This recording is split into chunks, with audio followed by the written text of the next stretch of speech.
Hey everyone. Um, by now you have heard of the NAR settlement, and that's what we're going to talk about today. Now, I'm not going to rehash all of the details of it. You've probably heard from your board or from your broker or from whatever.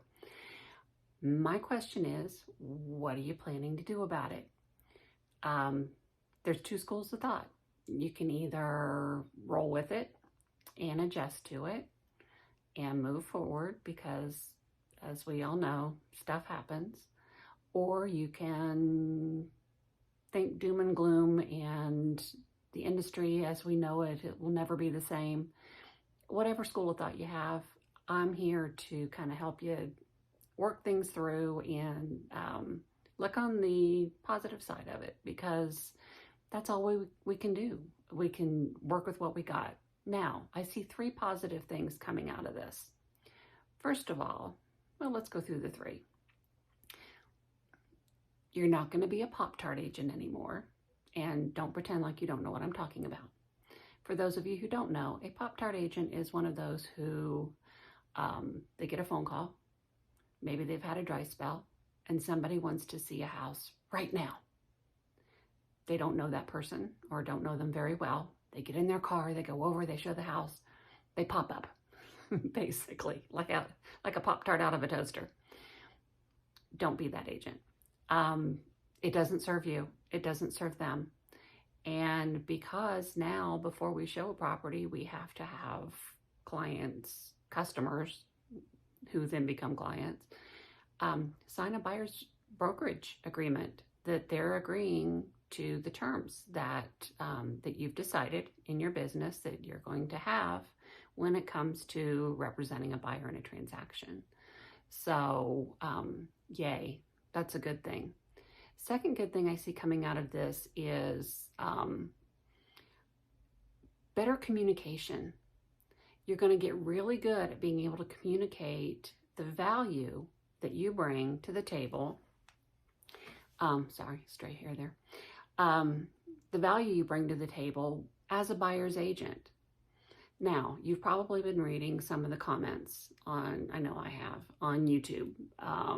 Well, all buyer's agents do is unlock the door and shuffle some papers around, and then they may or may not show up for the closing or whatever. We know that's not true. I mean, being a buyer's agent it's work.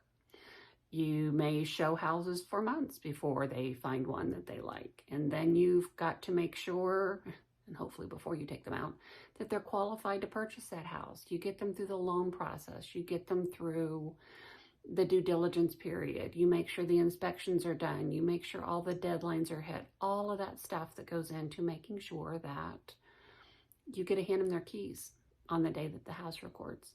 So, communicating that value, it's tough for some of us. I know that. And the fact that the seller side may not be willing to pay a buyer's agent anymore, that's going to factor into it too, because you as a buyer's agent are going to have to decide what you're going to charge. I mean, obviously sit down with your broker and whatever their rules are and whatever guidelines they have and whatever your board does, follow those, obviously. But we've never had to negotiate, at least on the residential side, pretty much, what our commission's going to be. And I know you don't want to work for free. So what have you got in mind? Have you thought about it yet? Or are you going to wait until mid-July and go, oh shoot, I need to come up with something? Now's the time to think of those things. So being a good communicator, being someone who can sit down and let people know that you know your stuff and the value that you bring to the transaction and why you deserve the commission that you have earned, you're going to have to get really good at that. And you're also going to have to be really good at communicating with the listing agent. I know sometimes it's an adversarial position. I can remember a listing I had, it's been a minute ago, but the buyer was challenged, and we knew that from the beginning. but it was a full price offer. And at the time it was at the top of the market. And so we were willing to, to work with them. I was assured by the lender that everything was fine, but it turned out the buyer's agent never even contacted their lender. I followed up with them every week, sometimes several times a week, just to make sure that everything was on track because I wanted this house to close. When I would talk to the buyer's agent, he had no clue what was going on with his own buyer's loan, and that is insane, absolutely insane. You need to be a good communicator, both the listing side with your clients, which I'm sure you are. Now we're going to have to get better. The third thing I see coming out of this is you're going to be sharpening your negotiating skills, because that's another thing that I see with buyer's agents. Negotiating on the price of a house is one thing, and I'm in Las Vegas, and sometimes that's not always. They would rather go to another house than negotiate, even if their buyers absolutely love the house, and I find that absolutely infuriating. However, you're going to have to negotiate with the listing agent to see, if their seller is willing to pay your commission.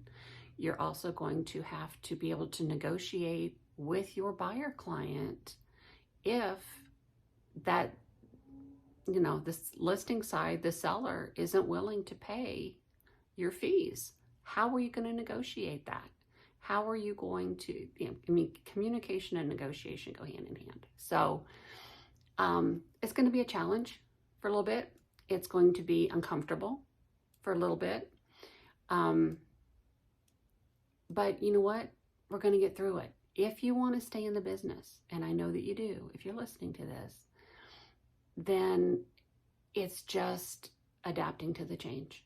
And that's just the name of the game. Real estate's a roller coaster anyway. There's ups, there's downs, interest rates go up, interest rates go down, prices go up, prices go down.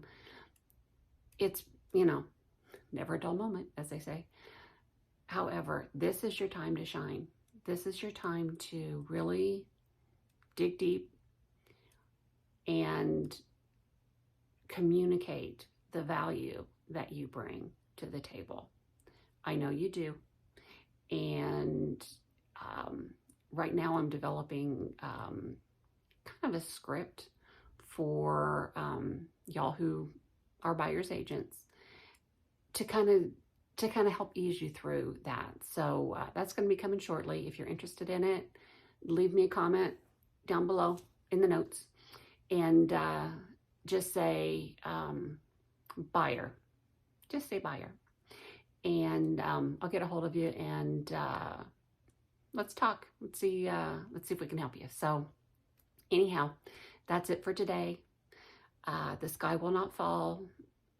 The business as we know it will not cease to exist.